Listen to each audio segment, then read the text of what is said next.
Hi everyone. Today we will begin a new topic, Lecture 8, entitled Topics in Phase Equilibria. I would like to acknowledge the creator of the slides, Associate Professor Roy Carpio. And of course, the slides are based on our major reference, Smith and Vanes, Chemical Engineering Thermodynamics by Smith and Vanes, 8th edition. We will skip first the learning objectives and we will discuss it in the next videos. The first subtopic is on gamma phi formulation of vapor liquid equilibrium. Remember that the simplest models of VLE or vapor liquid equilibrium is based on Reynolds law and Henry's law. Where in Henry's law we assume that the liquid phase is a dilute solution of one of the species. And they are largely based from empirical or experimental point of view. But then Reynolds law is based on the assumption of ideality of both the liquid and vapor phases, and they are far from or they are yes, they are adequate for many purposes, but they are far from estimating many other scenarios uh that have higher pressure. So Reynolds law, since we assume that uh, ideality for the vapor phase and liquid phases, they are limited to low pressure conditions. Next, we try to modify Reynolds law in order to account for the non-idealities. So what did we do? We introduced the modified Reynolds law.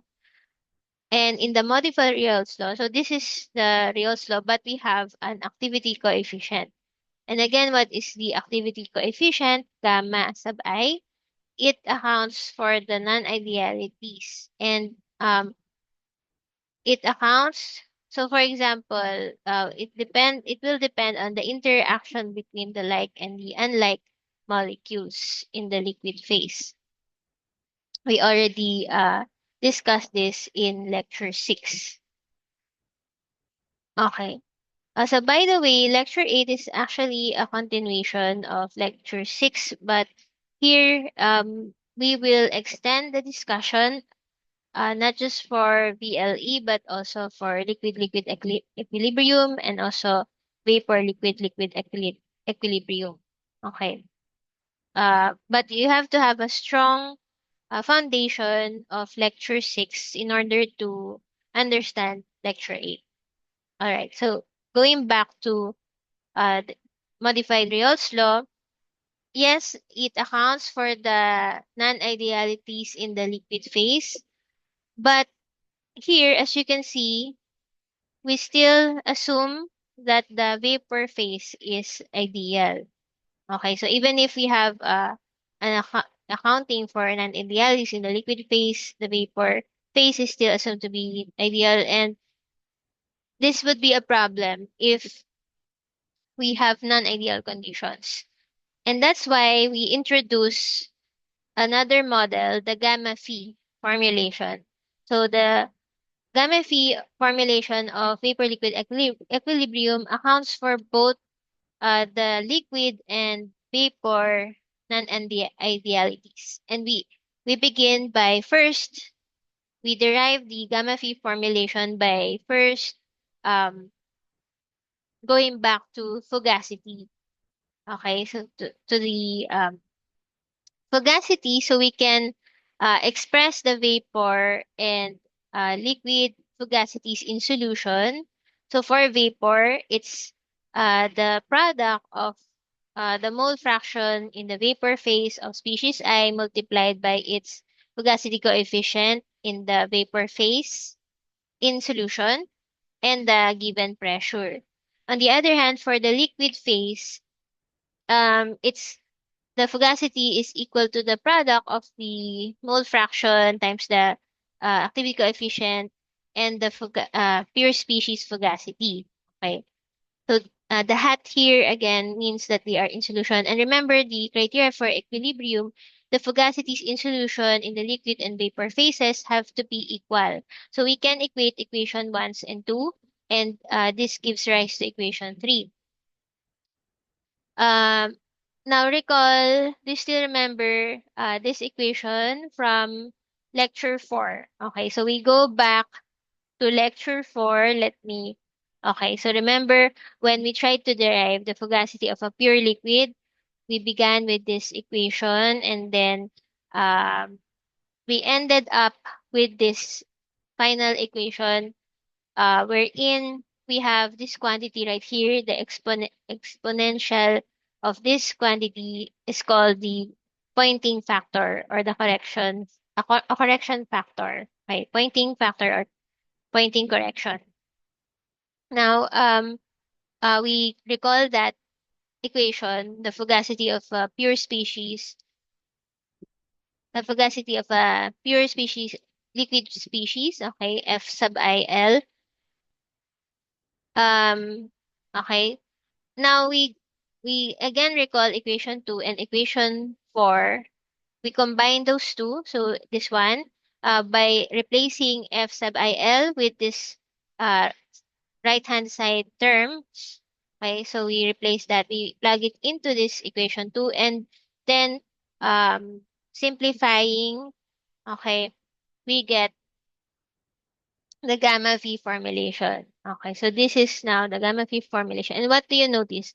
On the left-hand side is the vapor part or vapor phase. On the right-hand side is the liquid because Y is for vapor, X is for liquid. For the liquid phase, we have the gamma or the activity coefficient, and this accounts for the non-ideality. And for the left-hand side, we have the phi. So now, we not only account for the non-ideality in the liquid, but also the non-ideality in the vapor phase. And therefore, in order to use this equation, um, for us to have to be able to know the compositions y and x of species I, we need we need the values for phi, for the activity coefficient gamma, and the pi sat. We don't have any problems for pi sat. We can calculate it by using the Antoine equation at a given temperature. Uh, so our next goal is to find an equation or how do we determine the phi and the gamma. So first let's look at phi. Uh, by the way, so phi here, so after combining the two, we simplify the equation, the gamma phi formulation phi by assigning this value right here as phi. So the ratio of the Fugacity coefficient hat and the Fugacity coefficient hat in at saturation multiplied by the pointing factor. So we're able to simplify equation 2 and 4 into this one because we assigned phi as this quantity right here. Okay. Now, for pointing factor at low to moderate pressures is actually different from one or from unity from it's almost equal to one. It only differs by a few parts per thousand. So we can actually estimate this as just equal to one and omit it from the equation. So our phi simplifies to this equation um, which is just the ratio of fugacity coefficient in solution of species I over its fugacity coefficient in solution at saturation. Okay, so therefore, it simplified the calculation of phi. And notice that if phi is equal to 1 and also gamma equal to 1, what happens to this equation 5? It reduces to the Raoult's law. So if we have an ideal situation wherein activity coefficient is 1 and also phi is 1 because this ratio becomes 1, then our scenario or our system is a Raoult's or obeys the Raoult's law. Okay. Now, next, the systematic application of equation 5 and 7. So this equation and 7 depends on the availability of correlation data. So that, yes, I mentioned this. We need the saturation pressure, P and gamma. Saturation pressure, as mentioned, we have no problems because we can use Antoine equation at a given temperature. But how about the phi? So for phi, it's the ratio of fugacity coefficient in solution. So we need uh, an equation or a way to determine the fugacity coefficient in solution. And we can use the virial correlation. Okay? I hope that you still remember this. This is from lecture 4. So actually, lecture 8 requires you to have a strong foundation of lecture 6 and also lecture 4. Let's look at lecture 4. So this part, generalized correlation for fugacity coefficient would give you an estimate of the fugacity coefficient. But for um, fugacity coefficient in a mixture, the useful equation for us would be this one for binary. And then this is for general because we have this is the general equation. Okay. It's not just for binary. Let me check. Yeah. So this is for binary, this would be the P, but in general, okay, this is the equation.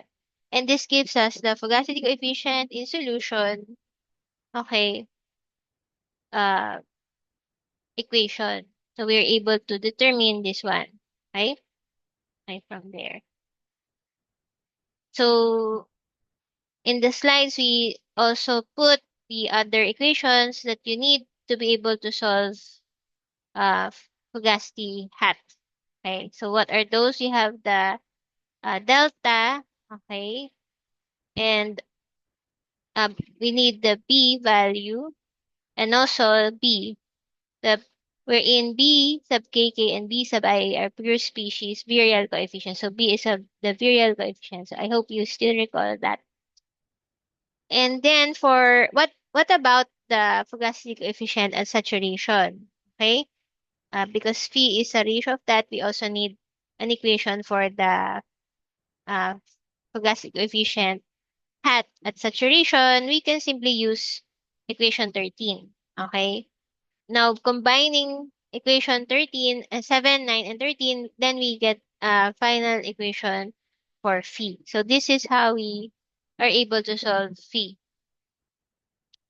Okay, and if we have a binary system, our equation would be this one. Okay, so we have one each, since we have a sub I here, so it's for each species I, if it's a binary system, we have two species, then our equation simplifies to this one. So we have an equation for one for each. Right. Now that we have an equation for phi, the next the next parameter that we need to determine in order to use the gamma phi formulation is the activity coefficient gamma. So how do we determine the activity coefficient gamma? And it's understood that this is a liquid property since, yes, in the equation it's on the liquid side, so it accounts for the liquid non-idealities. It's determined using the excess Gibbs energy model at constant temperature. Right. Okay, the next slides would present the different models to determine gamma. Okay, so we have several models to determine the value of gamma. But let's review. Okay. So actually, this is not a review. Now, yes, we need the gamma or activity coefficient because it's part of the gamma phi formulation of the vapor liquid equilibrium. And as I mentioned, they are related to excess Gibbs energy over RT. And remember that excess Gibbs energy is a function of temperature, pressure, and composition. But since we are dealing with the liquid phase, At low to moderate pressure, it's a weak function of pressure, and therefore, uh, excess Gibbs energy for low to moderate pressure is just a function of temperature and composition. And if we set the temperature as constant, okay, let's set the temperature as constant because we just want to determine gamma for a specific temperature, then it just becomes, the Gibbs energy just becomes a function of composition alone. Okay? And here are the different models that provides the value for gamma or activity coefficient. The first one is the Redlich-Kister expansion. If you have a binary system, um, the quantity that most often selected to be represented by an equation is G equal to the excess Gibbs energy over x sub as x sub 1 times x sub 2 RT. Okay. So, for the Redlich-Quistor expansion, the activity coefficient is estimated or obtained using the following expression. So, does it look familiar?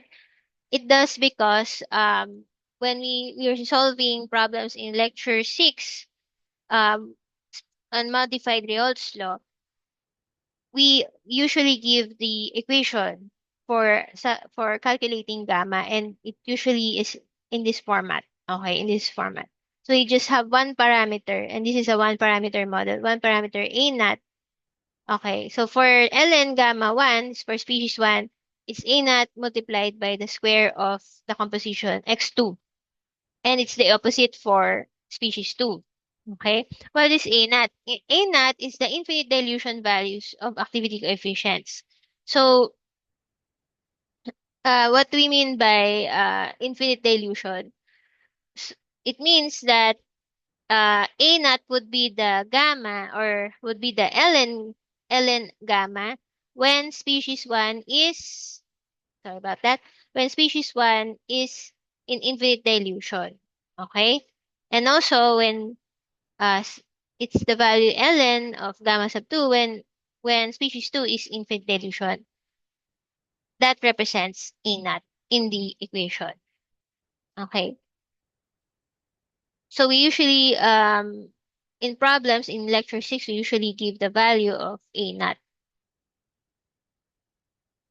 Then we have another model, the Margulis equation.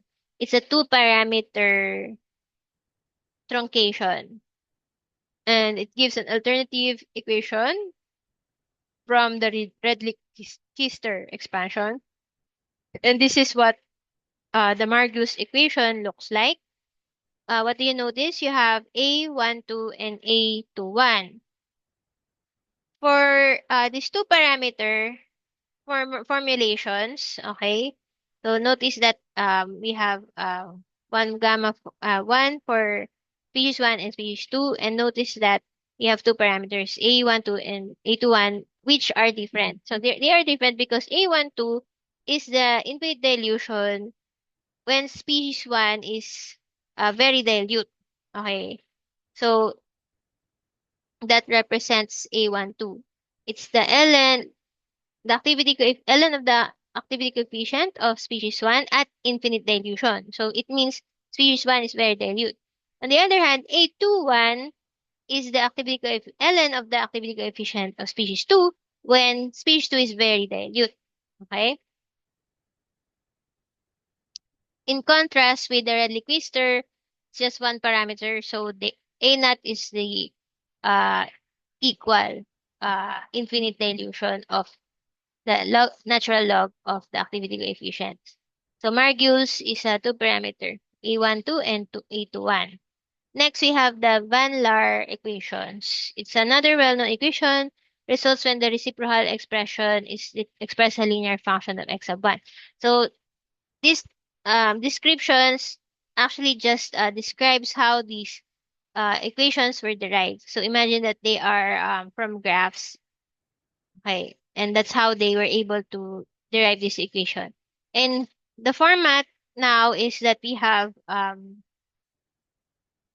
A prime 1, 2 and A prime 2, 1. Okay. So these are the definition of A prime 1, 2. Also, infinite dilution, A prime 2, 1. Also, gamma sub 2 and infinite dilution. Okay, so notice that now there's a different format. This quantity is raised to negative 2. And this is the Van Laer equation. Next, we have the local composition models. These are other ways to find the activity coefficient. Okay, next we discuss the local composition models. These are now based in, or they account for non-random molecular distributions. So unlike the previous models, the Redlich, Kister, and Margius and Van Laar, those three are called the classical models, and those three assume random mixing. Um, the local composition models assume that the molecules arrange themselves based on local energetic preferences. Okay. And what's the advantage of using local composition models?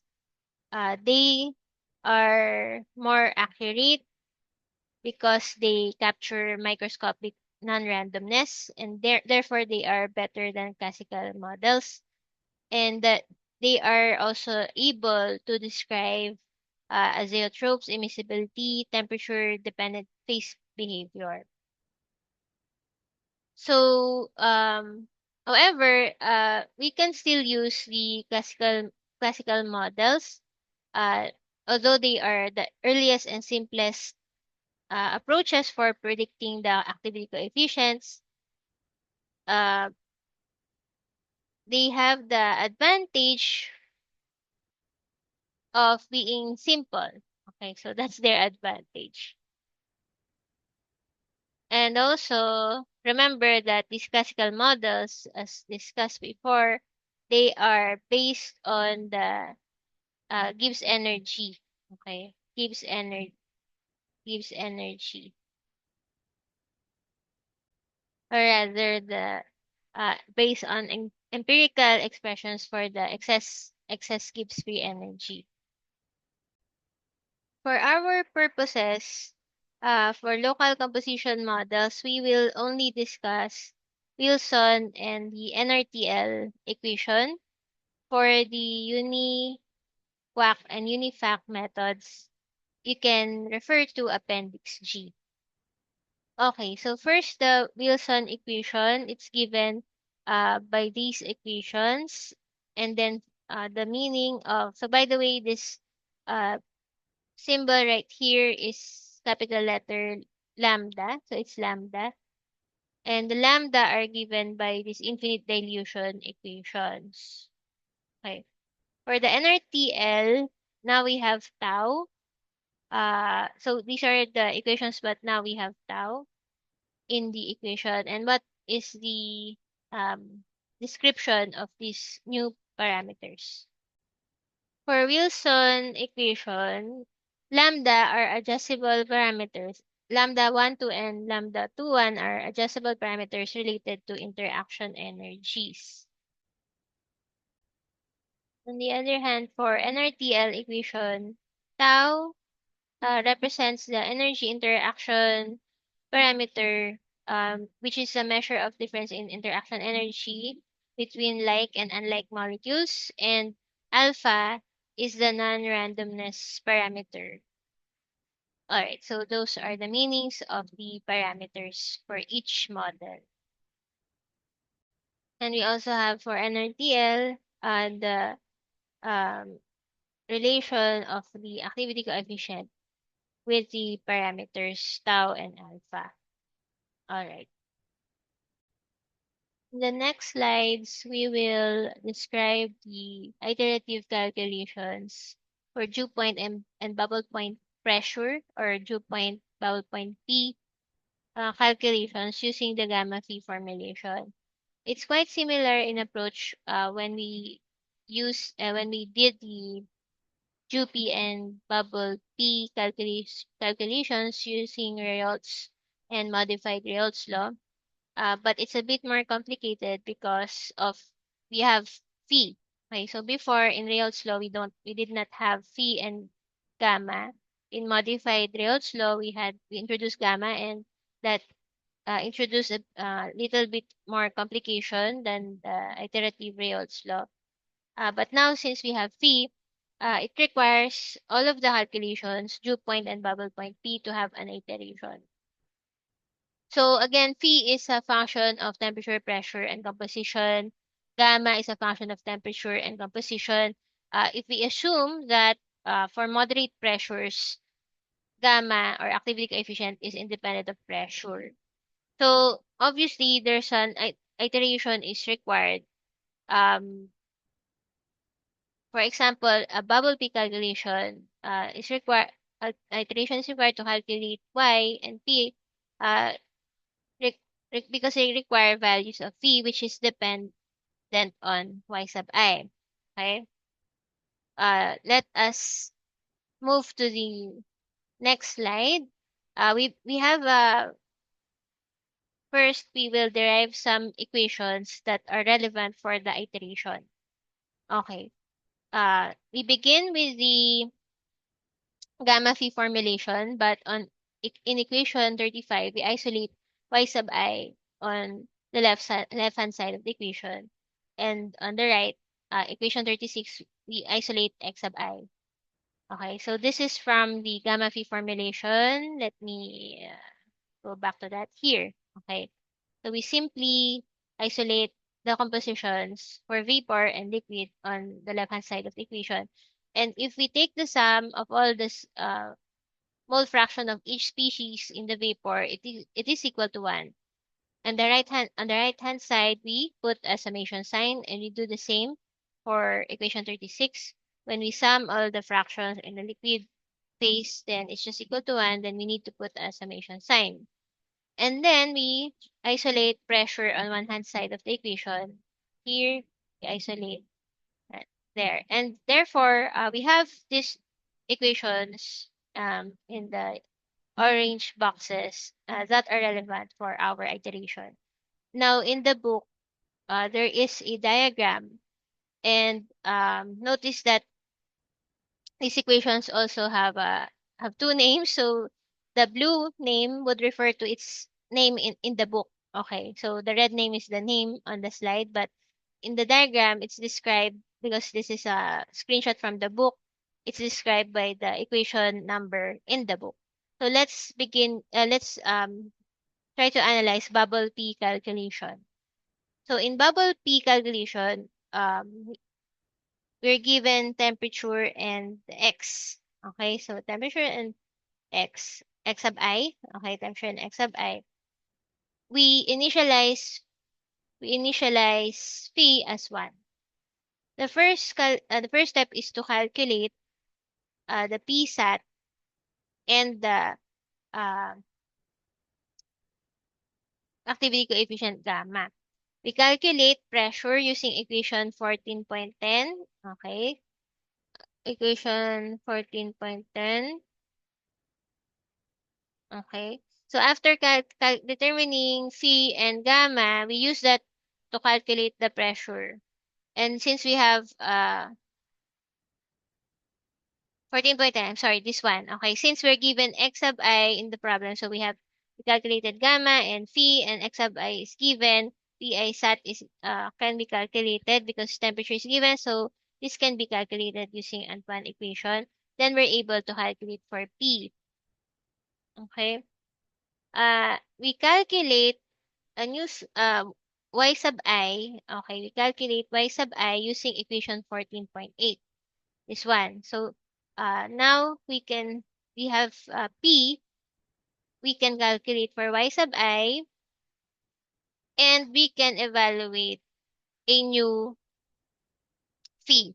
Okay, we can evaluate a new phi because um, our phi from the first iteration is set to 1. So evaluate the new phi, and then we resolve the pressure using the new phi. Okay, so we resolve the pressure using the new phi until uh, we're able to converge. So there's a there's a decision box right here. When we say delta P, it's the difference from the iteration from the last, uh, or this is the difference from the P from the last iteration. So since we're able to solve for a new P, is that new P very close to the previous pressure? We can set epsilon. Epsilon is a threshold value. Okay. It's just like how we are able to, or it's just like how we iterate previously in lecture 6. Uh, it's just that here we can set a threshold epsilon. So in the past, what we did is to see whether the digits or the decimals do not change anymore. So it's the same actually. Okay. If yes, if it satisfies the threshold value, meaning the new pressure is very close to the P, if the difference is less than your set value threshold, so you're the one who's going to set the threshold value, then that's the P, and uh, that gives you the Y sub I. And that's the uh, bubble P calculation. Okay, so you find P and the mole fraction Y sub I. How about for Ju P? Ju P calculations, we're given temperature and this time Y sub I. So before in bubble P, we're given X sub I. So Ju P, we're given temperature and Y sub I. We set phi to 1. And gamma, since we're not given X, okay? Here in the previous calculation, in bubble P, when we're given X, we can solve for the liquid phase activity coefficient, right? Because X is given. But that's going to be a problem in P because we're not given X. We're given Y. So we don't have, we can calculate gamma or activity coefficients straightforward. So we can assume first that phi and gamma are 1, and then we evaluate the saturation pressure because we're given T. So by Antoine equation, we're able to solve for P sat, Pi sat. We solve for P using equation 11. So where's that? Equation 11. This one, 14.11. We have phi and gamma equal to 1 and y sub I c is given. So we can solve for P. P sat was solved using Antoine equation. Okay. And then we can solve for x sub I using equation 14.9. You use this to solve for x sub I. Okay, we use 14.9. And then we can now evaluate gamma. Okay, we can evaluate gamma because we have a value for x sub I. And then since we have a gamma, we can evaluate P using equation 11. This one again. So resolve for P using the new gamma. Next is we can try to evaluate phi this time. Okay, using the new pressure, okay, from the previous. And calculate for x sub I again using equation 14.9.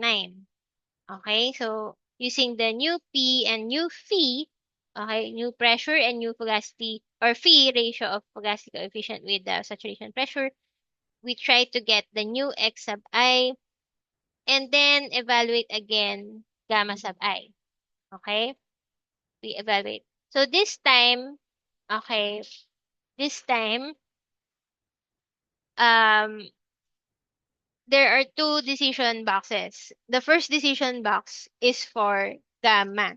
Is the gamma, the new gamma sub I, very close with the previous iteration, such that their difference is less than your threshold value. The decision maker is the one who sets. So that's you. You set the threshold value. It's the similar way where in before we try to iterate until there's convergence or there's no or we can't see the difference in the decimal places. So it's the same. It's just that here we set a threshold value. If no, then you repeat that. You repeat this loop. If yes, you proceed by calculating a new pressure Okay, you calculate new pressure, and then another decision box. So there are two decision box. The first one is for the gamma. The second one is for pressure. Is the new pressure now very close to the previous one, such that it the difference is less than your threshold value? If no, then you have to loop again. So it's a loop within a loop. Very complicated this time. But doable. Okay, so it makes this calculation a bit more complicated than the previous, than the regular Reynolds Jupi calculation. So you loop until you find a pressure that satisfies uh, the threshold decision box. Okay, and then that would be your pressure, and then that would give you the composition X sub I. All right, so those are the Ju P and bubble P calculations. Now let's move on to the gamma phi formulation for dew point and bubble point temperature, or dew point and bubble P, the bubble T and bubble T and and dew T calculations. Okay, so before we dealt with the bubble P and dew P, now we deal with the temperature, uh, where the temperature is unknown. Okay. Now, since the iteration is controlled by temperature, we need to do an initial estimate. Okay, depending on whether x sub I or y sub I is known. Okay, if x sub I is known, then we can uh, take the summation of the mole fraction multiplied by the Ti sat, or the temperature at saturation. So, taking the sum of that would give you the temperature. And if y sub I is known, we do the same. It can give you the temperature. Where this is the equation of the Ti sat, or temperature at saturation. A, B, and C are from Antoine equation. Okay. Next, since individual and vapor pressure are strong functions of temperature, but vapor pressure ratios are not, calculations are facilitated by their introduction. So how do we do that? We multiply the right-hand sides of equation 14.10 and 14.11. This one. Okay, we multiply the right-hand sides of the equation with PJ sat, or PJ sat at this one. Okay, by dividing PJ sat inside the summation and solving for PJ sat appearing outside the summation gives the two results. Okay, so what happened here? From here, we multiplied PJ sat outside the summation. Okay, dividing by PJ inside the summation, solving for PJ, and then solving for PJ sat appearing outside the summation. So anyway, we manipulated equation 14.10 and 11 so that it would appear like this. But what is PJ sat? It's like PI sat is just that as it's a summation over all species J. And what is that? It's arbitrarily set. Okay, you select arbitrarily a species. Once PJ sat is known, the corresponding value of T is found using this equation. Okay, so using this equation.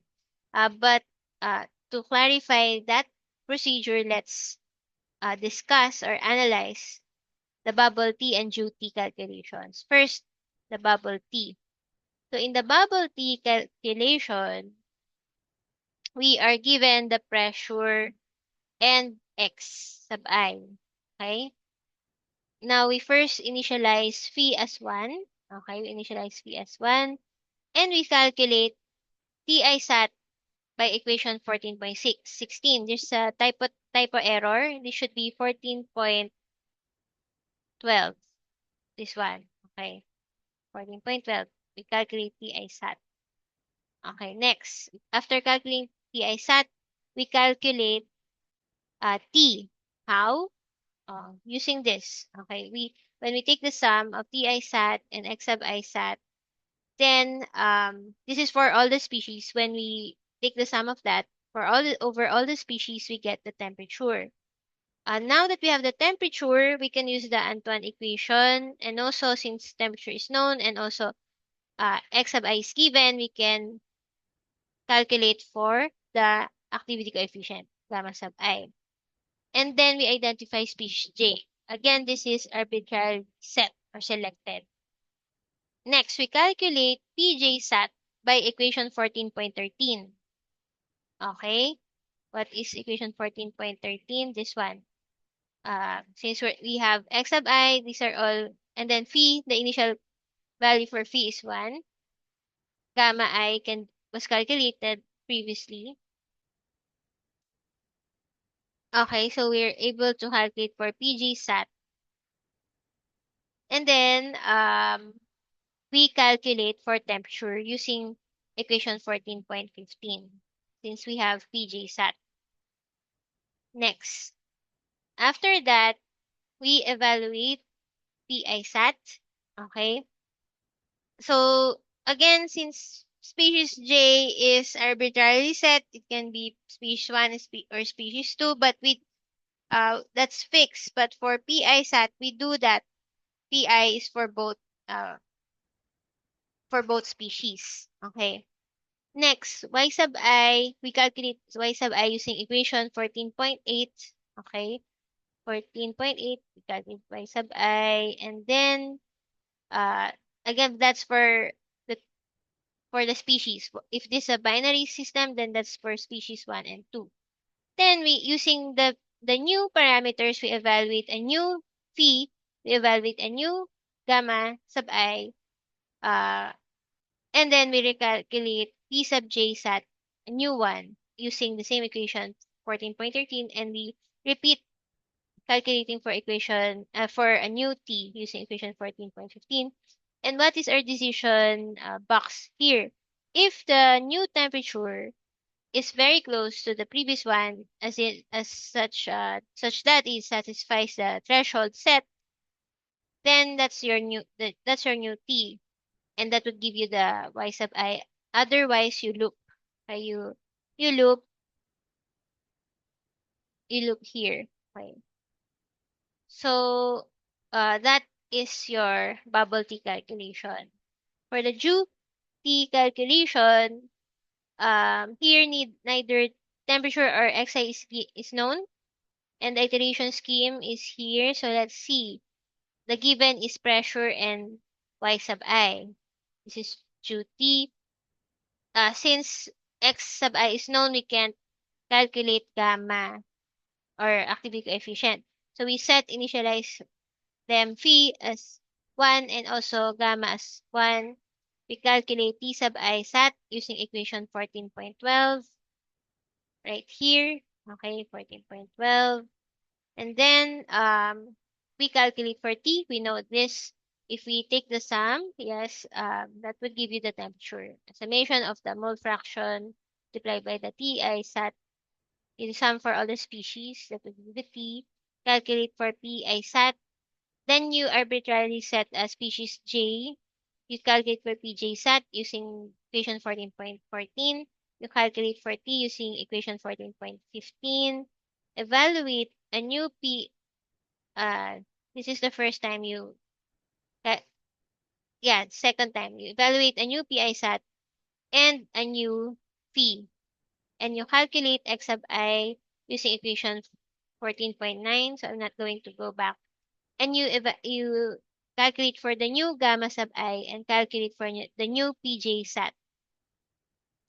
So um, with that, with the new parameters, you reevaluate PI sat and phi I, and then you calculate x sub I by equation 14.9. Normalize the x sub I values and evaluate gamma sub I. Here you have two decision boxes. The first one is for gamma sub I if it satisfies the threshold value. If no, you loop first. And if yes, you proceed with the calculation of PJ sat and calculation of T. If T is close enough to your previous value and such that it satisfies the threshold, then that would be your T. and that would give you the x sub I. Otherwise, you have to repeat the iteration until you satisfy uh, the, te- the temperature. Okay. So these are the steps for the bubble tea and duty calculations. And this is also the end of the first video for lecture 8.